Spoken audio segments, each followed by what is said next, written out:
Will four-star linebacker Elijah Barnes be the next linebacker to commit to Ohio State? You are Locked On Buckeyes, your daily podcast on the Ohio State Buckeyes. Part of the Locked On Podcast Network, your team every day. Buckeyes have momentum right now. They're pushing hard in recruiting.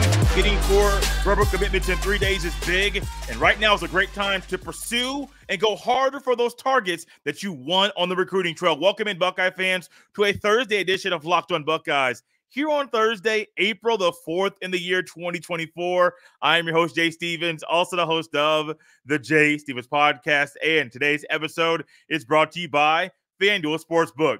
Make every moment more. New customers join today, and you'll get $200 in bonus bets if your first bet of $5 or more wins. Visit FanDuel.com/LockedOn to get started. During today's episode, Brian Smith, Locked On's recruiting analyst, is back with us once again, talking about the possibility of the Buckeyes getting a commitment from 4-star linebacker Elijah Barnes, and also a couple high school teammates in Deshaun Stewart and Desi Jones that recently committed to the Ohio State Buckeyes. This is a fun show, a lot of information, and Jeremiah Smith is sprinkled in this show as well. Y'all going to love what Brian has to say. And as you welcome in Brian Smith, I'd like to thank LinkedIn Jobs for being the official college football recruiting sponsor across the Locked On College Network. These days, every new potential hire can feel like a high-stakes wager for your small business. That's why LinkedIn Jobs help find the right people for your team faster and for free. Post your job for free at linkedin.com/LockedOnCollege. Terms and conditions apply. About a week ago now, less than a week ago, the Buckeyes had a lot of guys commit over a 3-day span. 4 players in 3 days. One of them was TJ Alford. We talked about him with Brian numerous times, literally in this calendar year. He committed, and he got me thinking, Brian, if Elijah Barnes, a really talented linebacker from Texas, could be the next, not say player, but could be the next linebacker to commit to Ohio State. He's really good. I think you and I have talked about him before. I think he was on my mind from previously. But do the Buckeyes have a realistic opportunity to pull this guy from Texas? They're in the mix. I mean, the Longhorns are after him, which is never good for anybody out of state. At the same time, Ohio State's one of the few schools that can go head-to-head with Texas for an in-state recruit and maybe win. As a general rule, though, and Ohio State fans can relate to this, in-state U is very difficult to beat for kids. Yes. So he's at Skyline. He's a kid that we've known about for a long time. Can really run, but he can play that traditional middle linebacker spot, or he could play will. It really wouldn't matter.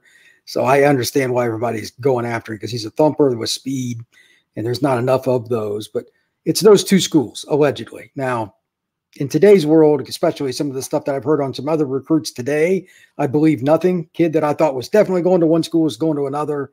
You know, this stuff like that. It's not related to Ohio State, but it's just like with NIL and stuff, the days of predictions for me are over. I've lost all interest. So they're in the mix. That's where I'll go with this. You know, it's weird. You mentioned the days of predictions and how you hear one thing, all of a sudden it's flipped. I heard something about a guy on the basketball side in college basketball that he entered the transfer portal. He wanted to be at one school. His agent and the people in his circle wanted him to go somewhere else. And it's really weird how, like, you can get the player can say something, somebody else says something else, and then the player may alter their decision based on things that people around them say or do. That's a big factor with high school kids, too, and parents having a big factor and a big say in where kids go. At him being in Texas, we talk about it all the time. If mom says stay home, at least in Texas, there's a good possibility that kid will stay home. But it is weird how 1 minute you think something, you think it's a done deal. All of a sudden, it's something else. And I'm sure as you cover recruiting longer and longer and keep getting deeper in your career covering this, Brian, I'm sure it gets more confusing by the day. Well, the NIL thing is completely out of control. I mean, it's beyond help. They need to kind of blow up college football and start over. That's the problem. So, yeah, but this is a kid, I'm sure he's had his overtures as well. Yeah. But again, if you just pop on the tape, you only got to watch about 5 plays. I didn't watch more than about a minute of his film. I'd seen him before, but I'm like, oh, yeah, I remember this kid. And it was pretty easy to see why. For those that are wondering, dimensions and all that, 6'2", 6'3", 220, maybe 225 in that range, but he can still cover. Guys at that size at the high school level that can cover, or there's maybe 5 in the country a year, maybe, probably pushing the limit. And Ohio State's defense is complex. It's not very friendly for freshmen in particular. For those you wondering about all these defensive guys they've gotten, a lot of them probably still aren't going to play because it's not friendly to learn. But you still got to have the speed to do some of the things they're asking because they get after it. They're aggressive. They come after them. I'm curious to see where he would play in this defense. Is it Will? Is it Mike? Are they going to move him around? I could see him growing into a rush end. He's at that size. It's very possible. Bottom line, if you can get guys like Barnes on campus, it'll take care of itself wherever he plays. And that's why he's got all the major offers. It's interesting you bring up the fact about trying to figure out and understand where he might play at Ohio State, doing some digging and some reading. And James Laurinaitis spoke with Barnes, just trying to figure out and tell Barnes where he thinks that he might be the best fit at Ohio State. Of course, first off, Laurinaitis said he thinks he's a Mike linebacker. Like, coming in, Mike linebacker. Might take 2 or 3 years to get on the field, but Mike is the first spot. But then he mentioned also his versatility, the versatility that Barnes has that you touched on earlier. He said Barnes could be a will linebacker and also a rush end. So they say first Mike, but they might tap into his versatility in Columbus if that's where he plays the football. And that's exactly what Barnes wants. So I don't know if Laurinaitis was saying that because Barnes wants it or Laurinaitis truly believes that. But if I'm Laurinaitis, of course, this kid's so versatile, and you touch on it numerous times here on the show. If he's as versatile as we say in college, if it's Ohio State, let him use his strengths all over the field to wreak havoc on the defense and make opposing offensive coordinators have nightmares the night before the game. There's nothing to say about playing multiple spots long term. Yeah. The only thing that worries me, especially, again, this is not a friendly early on for a freshman kind of defense. It's not. They overwhelm them. Coaches hate cutting back their scheme. Do it anyway. Put the best players on the field. Coaches hate hearing that, but that's why a lot of gets transferred too. This is a guy that needs to play downhill. Kind of old school, like Florida State's old school defense in the 90s. A lot of it really wasn't complex. We're faster and bigger. We're going after you. You can't stop us. Yeah. There wasn't any real specialty to that. They ran some blitzes and stuff, but they're down forward. It's murdered everybody. Then the linebackers cleaned up. Well, Ohio State's had some defenses like that too. You don't have to get too complex. And now with all the DBs they're getting, I mean, Ohio State's DB class is ridiculous. You don't have to be too complex in the front seven because those guys will clean up the misses, the overthrows, the tips, and all that stuff because they're good coverage guys. They're recruited by everybody, Offord in particular. I think he's the best corner in the country, the kid out of Alabama. But this is another guy in the middle of the field. You could play Tampa 2 with him. You could blitz him. You could cover him. I don't like running backs being covered by linebackers, but at least he would be competitive. There's no such thing as a good linebacker on a running back matchup, in my opinion. But he would at least be competitive. Most linebackers get annihilated in that. If you can do all those traits coming in the door, Ohio State will figure out the rest. May take a little bit, but by his sophomore year, this kid will probably start. Brian, I got another thought about this young man, Barnes, and it goes into some actions he's taken recently. We'll dive into that next.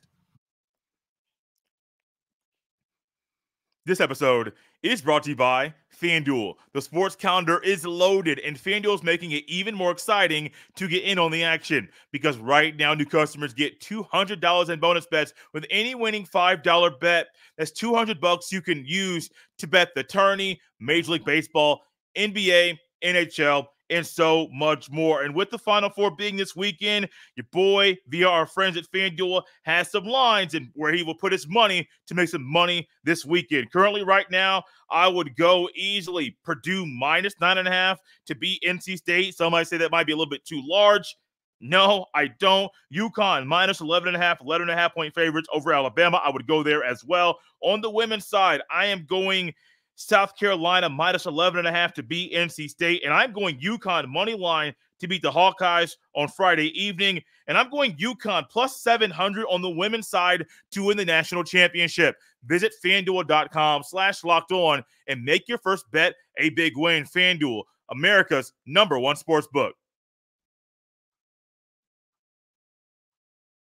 Are you watching Fox Sports or ESPN on your TV all day? Have to turn down the volume with all that shouting? Make the switch to Locked On Sports Today, a free 24/7 sports streaming channel programmed for you every day to bring you the biggest stories without all the screaming. Locked On Sports Today brings you can't-miss analysis, opinions, and news, streaming 24/7 on the YouTube or the free Amazon Fire TV channels app. Part of the Locked On Podcast Network, your team every day. You're a big person, Brian. Every time you come on and talk, you're always saying your actions speak louder than words, especially in the recruiting. Well, recently, Barnes took an unofficial to Ohio State, and after that, I was reading some stuff on Twitter. He canceled an unofficial visit to Alabama, but he has official visits already scheduled for Texas and Nebraska.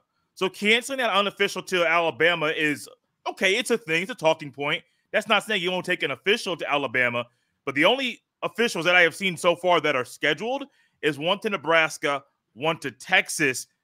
Part of me thinks Ohio State will get an official from Barnes, but for the first two to be Texas and Nebraska, those two being geographically closer than Columbus, Ohio is to where he plays the football, it wouldn't shock me if Nebraska got into this mix and it was a three-headed monster, the Cornhuskers, the Longhorns, and the Buckeyes. The only thing I'll say about that is Nebraska hasn't beat anybody on the field. Like the last 6 years, they've been under 500, if I remember right. I mean, they've got a pretty good head coach there now. It's just harder to attract kids to that school than it used to be. They're getting a few kids, but like I need to see it. This could be their opportunity because they're trying like crazy and they want to win big there. But I would still wager Buckeyes, Longhorns. So the kids giving them a chance, and a bunch of kids have visited there. Like nobody pulls the trigger for them. Out of state, like out of region. And that's Nebraska's problem. There's just not enough prospects close to them in proximity for them to be an elite program the way they used to be able to hit Texas, California, and Florida hard. They just don't get those kids anymore. No, they don't. The Buckeyes did get a kid from Jersey, a couple kids from Jersey, actually. One of them being Deshaun Stewart, a safety from DePaul Catholic High School in Wayne, New Jersey. 6'2", 185 pounds. This kid committed the final weekend of March where there was a lot of things going on the Buckeyes recruiting trail. Deshaun Stewart is good. He is solid. And you mentioned the defensive backs and the corners that are already in the Buckeyes recruiting class currently. Adding Stewart to that makes this group a whole lot better. If you have versatility, and he plays a lot of corner in high school, but I think he's better on the back end, in my opinion. I don't think he's pure fast enough to be a cover corner at the college level. The kid is the thumper, though. Yes. Like he is a huge hitter. And they use him in a different way than most teams do. Most guys like that play safety in high school, but he just takes away their best guy at the high school level, and he powers his way through and deflects a lot of balls. It's interesting, but his frame tells me he's going to be 200 to 205 pounds pretty quick. And I think he could be a hybrid safety / nickel. That's a hard position to fill. That might be what the Buckeyes are looking at, but I bet he plays in the box a lot no matter what. This is a kid that enjoys contact. And this is a player that probably would play immediately on special teams, I would imagine. It'd be pretty hard to keep him off the field. New Jersey's always been good to Ohio State, too. This is another example of it. They're getting two more. They always seem to get somebody out of New Jersey, New York City, pretty much every year. Here you go again, Ohio State finding its way into the Garden State. You know, this young man, you mentioned him maybe being more of a nickel or a hybrid guy when he gets to Ohio State. When I saw him play corner, I didn't think he was that bad. Like his film was saying, oh, he has some good things. He has some good skills. But the more you describe it, you weren't the first person I've heard say he'd be better at safety than at corner at the next level. I think that's huge. But do you think in a pinch he could play outside corner at the next level if for some reason injuries happen on the team and he has to use his versatility in a different area? As long as he's not playing cover one without help, he's not going to go up against a 10-5 guy and win that battle. I think he would be a good off-man guy that dives back into the box, blitzes, does some things like that, or plays cover three. But just cover one and just chasing everybody around, just straight up bump coverage, kind of like old school LSU or Ohio State or something like that. I'm not so sure because I just don't think he's got the long speed. Yeah. Now, that could be changed at the next level. He might get faster, but at the same level, you're talking about going. The only thing that really matters is Ohio State. There's about 3 or 4 regular season games and then playoff. Those teams, Georgia, Alabama, Clemson, Florida State, Notre Dame, USC, whatever school they go, there's going to be a first or second round draft pick at receiver. Do you want him in a one-on-one with a game on the line? That's how I evaluate all the corners for the elite teams. It's really simple, and I know that's a really mean thing to say, but 9 times out of 10, the answer is no. There's only a handful of those guys. And that's why corners go high in the draft. Not many guys can run backwards, stay with a guy, then turn and run with him. It's very unnatural. So I'm not saying that he can't play it in some capacity, but he's not the full gamut of what I would call a pure cover corner. You know, that makes Denzel Burke and the way that he plays football. Oh my God. He's so much fun and makes it so much more special, because you mentioned, and the average person will backpedal. The average person will run straight. The average person, if they try to backpedal and then turn their hips and stick with somebody else while that person's running a route that you don't know what route they're running, you can't do it. And I see Denzel Burke and other guys do it so well consistently. And the way you describe it, it makes me realize, I already know it's hard. Like I acknowledge that quickly, but it makes me even realize it's hard, and these guys do it so well every single day. Yeah, I get to see in the South like a numerous corners and all these drills from 5-10 feet away. Yeah, some of these slot kids, they'll be up on them. They don't make contact with them in bump coverage. Like literally, don't make physical contact. You miss there? Yeah, it's a YouTube moment. Yes, it is. So, I mean, to be twitchy is just God-given. And then having the long speed, sometimes you're going to get beat no matter what. Either you have it or you don't. There is no coaching there. That's why corner is such an easy position to evaluate. You're not like, well, you might be able to pick up this trait or that trait. Can he run really, really fast? Is he really, really flexible? Does he have length? I mean, just pure physical intangibles. Corner is the one spot where you need it more than anything else. Because if you don't, because the receiver knows the route, you don't. It's really hard, man. You're going to lose most battles anyway. Coaches want that length and that speed to make up for plays. Like when you get beat, they still want you to find a way to make it incomplete. That's really all it is. It has nothing to do with their coaching technique. But you know what? It's a hard spot, and I give kids like this, Elijah, or anybody else that wants to play it, good on you, but be careful what you ask for. It's not easy, man. No, it's not. When you think about Deshaun Stewart, though, and we've already touched on versatility, touched on him maybe being more of a nickel corner kind of guy. If he's playing strong safety or free safety, what spot do you think is the best fit for him? Strong. Okay. He just likes contact. Yeah. I mean, you could play him at free depending on how your defense is run and who else is on that defense. But I just think you're taking away from his best strength, and that's contact, if you take him out of it. Now, in today's game, the term strong and free, it's not as difficult to really discuss them because there really isn't. It's just two guys back, or they're kind of like, you're either really in coverage or you're coming after guys, because everybody knows the quarterbacks are going to kill you. Even Ohio State's defense, if a quarterback's good, you're in trouble. Yeah. In today's game, there's just too many good twitchy receivers and running backs, but at least they'll come after you. And I think he's a guy that he would use in blitz packages a lot. I would keep him near the line of scrimmage. On like my dime defense, I might even put him at linebacker and let him cover a running back or something, blitz him, do different things. That's something that I can see Ohio State's coaches doing. They're very good at coming up with new schemes. In the dime, when it's 3rd and 11, like if they run for 8 yards, who cares? They're still punting. Correct. Put your best guys in the defense on the field that are fast, that can get to the ball carrier. So it's not out of the question. That's something the old A&M defenses used to do under Bob Davie, and it's kind of Florida State used to do it, etc. Speed, speed, speed, get to the ball.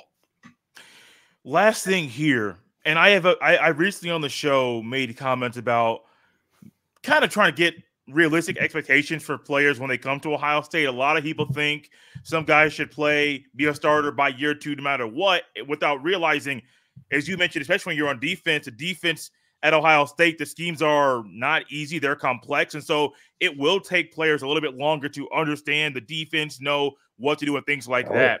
When it comes to Stewart, when he gets to Columbus, do you think he'll be a starter by year 2, by year 3? When do you think he will consistently get on the field?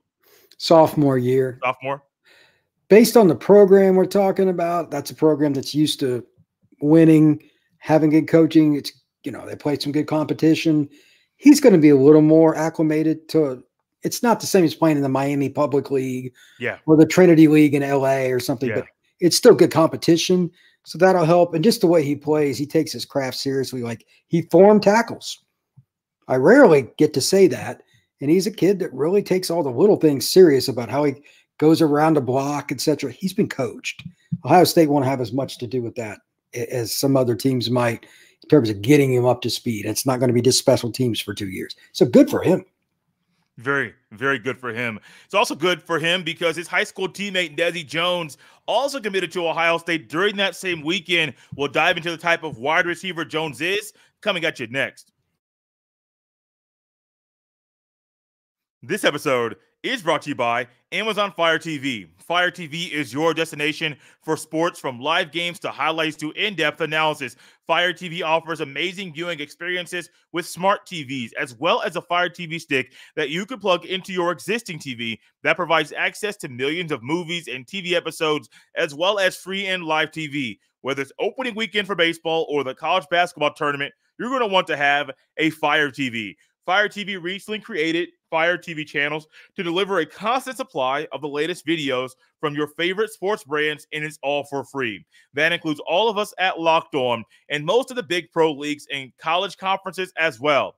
Fire TV channels lets you dive into all of the game analysis, highlights, and more to keep up to date on all the latest in the world of sports, March Madness, NBA, MLB, and lots more. Check out Fire TV channels on Fire TV and Alexa devices. If you haven't checked out Fire TV channels, you should. Trust me on this. To learn more, visit Amazon.com/LockedOnFireTV. Now, Brian, this name was not one that was on my radar, and I've been trying to keep up with recruiting more than normal. We've heard of Stewart, we've heard of Barnes, we talked about Alfred and Merritt on the show previously. I don't think we touched on Desi Jones, and I think the timing of this is big with Javen Boggs decommitting and Boggs going to take more visits and do the things that he wants to do with his recruitment. More power to him. It's the game, and I don't blame him. Getting Desi Jones right now and a teammate of getting a teammate of his to commit as well, that's huge. But Jones, the timing of it could have come at a better time. It's interesting because I watched his film, and again, he's at a good program, and he's ranked at 3-star, and I'm like, he's a better player than what he's ranked, and his offer stayed the same too. And like, again, I'm not an Ohio State fan. If he was terrible, I'd tell you, I don't care. Right. But he's a pretty darn good player. And at the end of the day, while I obviously respect my own opinion, I like Hartlines too. Yeah. So, I mean, Ohio State has an easier time recruiting receivers than anybody else. So if Brian sees something, I'm good. So, and I watched the kid, like, he's got a natural stride. He's got good hands, catches the ball away from the body. I was surprised he wasn't ranked higher. And my only thought, and I mentioned this, was Zach Sako over at the Penn State side, because we talked about it on the podcast yesterday.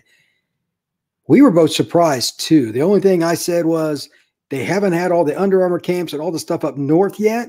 So maybe not everybody's seen him, but like everything starts down south because of the weather. Yeah. It's just, like February, nobody wants to do a camp in New Jersey. Okay. It's understandable. It's not worth your time.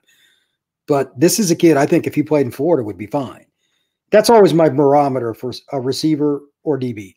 Can he or can he not compete like in Orlando, Tampa, Space Coast? And if you can compete in South Florida, not only physical, but that's a mental thing, because there are a lot of chirping. That's a different animal altogether. I think he could. So this is a good pickup by Ohio State. And again, Hartline, he knows his craft very, very well. So he's not going to bring in a kid just to watch him transfer. He thinks he can compete. That's the most important thing. When I watch him, you touch on numerous things that he does very, very well.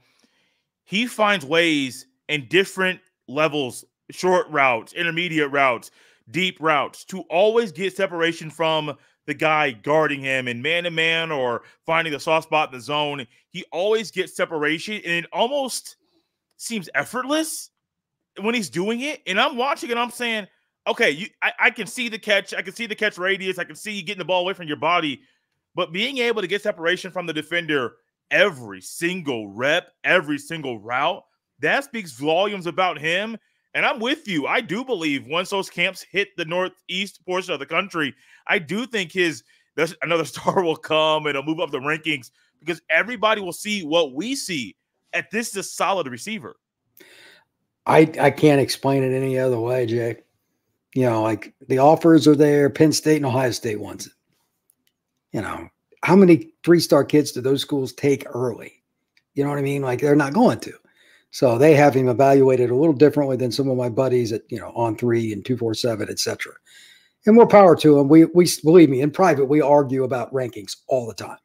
So it's nothing new. Fans do as well, but it'll take care of itself. And if he has another good year, then his ranking will go up. So bottom line, Heartline could move a guy up at the most important category, and that's with wins and losses by him catching touchdowns. So that's what Ohio State fans should focus on. Do you think when you look at him play football, are there any issues with his size? I mean, he's not a massive kid or anything, but like being twitchy is probably the biggest thing. Like you mentioned separation a minute ago. Yeah. You don't have – this is the biggest misconception. A buddy of mine was a big 49ers fan when I was a kid, and he said, they talk about Jerry Rice is not fast. He goes, name somebody that's caught him from behind. I've never given him an answer to that. It's because he maximizes every cut. Like he has a sense, like even behind you, like he knows where the guy's at. He would turn just – this kid's – I'm not saying it's Jerry Rice. Let's be clear on that. But at the same time, it's the same stigma. Like your speed is one thing, but do you know where the hell you're going? Lou Holtz said one time, it's one thing to be fast, but it doesn't matter if you're going in the wrong direction. It's the same kind of deal. If you know how to make people miss or you know how to separate, just take that step at the right time, and then that guy goes off one way and you go the other. Well, you're open. He's crafty. So he gets open, like you said, in the middle of the field and stuff. That's the hardest area. He can catch passes there where there's more bodies. It is an innate trait. Can't teach it. He knows when to make the cut. He knows how to break down. He knows how to get in and out of his breaks. For a younger kid, I'm not saying he's a complete player by any stretch. He's not Jeremiah. But at the same time, he's a kid that could probably play pretty early at most programs. I know Ohio State's always a logjam, but if he played as a sophomore, it wouldn't surprise me. Outside of like somebody like Jeremiah, there's no freshman's going to play at Ohio State at receiver anymore. It's just not going to happen. But at the same time, this is a kid that should at least compete, and he could be a starter as a junior or senior. So I'm going to close this out with the comment about Jeremiah Smith. And we've touched on him numerous times. You know him personally. You've talked to him. When I see him play football right now, this is only spring practice. My first thing is physically, he doesn't look like a freshman at all. He is physically more built. He is physically more put together. He looks like a guy that's been playing college football for literally 3 years, and he just got on campus. But then when I hear what Denzel Burke and what the coaches say about Jeremiah Smith, and when I see clips of him and just see him out there in practice, I'm thinking this kid is so far the real deal. Now, we haven't had a game yet, so I can't say I can't predict what's going to happen in a game. But so far, everybody has nothing but great things, positive things to say about him. And it's everything you've said about him so far. It's just he's doing it right now in the spring practice at Ohio State. And people, I am one of them. I've said it. You have said it. People believe he's going to start at Ohio State, and I don't see a reason why that won't happen. He could be the best receiver in the country by the end of the year. And I'm not saying Ohio State, I said country. And I mean that in all sincerity. I could have a whole show on it where you just let it go, and I could talk about him. But here's the simplest way to look at it in terms of his determination. Like God blessed him with size and all that. He kind of had a weight growth spurt. He was one of the smallest guys in his group until 9th grade, and then just all hell broke loose.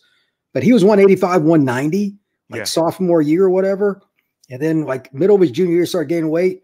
Before his senior year, he was 210.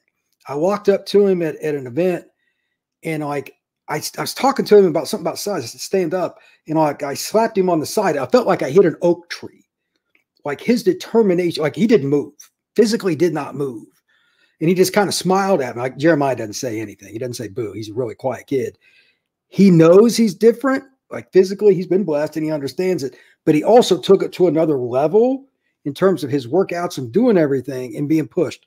And believe me, South Florida train, that's a little, I can't explain it. And some of it's probably not for the public. It's different. The way they compete. This is a kid that is not going to be afraid of anything. And if he has any connection with the passing game and the coaching staff, and that's to be determined, he could lead the Big Ten in receiving yards this year. It would not surprise me. He could be the best player at his position in the nation by the end of the year. May not be consistent because he's still got to break in, but like from game 7 through 12, I bet you he's one of the top 10 receivers in the country conservatively. He's that good. I really appreciate having Brian on the show once again. Trust me, he'll be back on next week and the week after. As much as we can get Brian on, he'll be here talking about recruiting for the Ohio State Buckeyes. You can follow Brian on X at FBScout_Florida. You can follow me on the same platform at jstevens07. Send all emails to jstevens317 at gmail.com. We're out of here, Buckeye fans. We'll see you next time.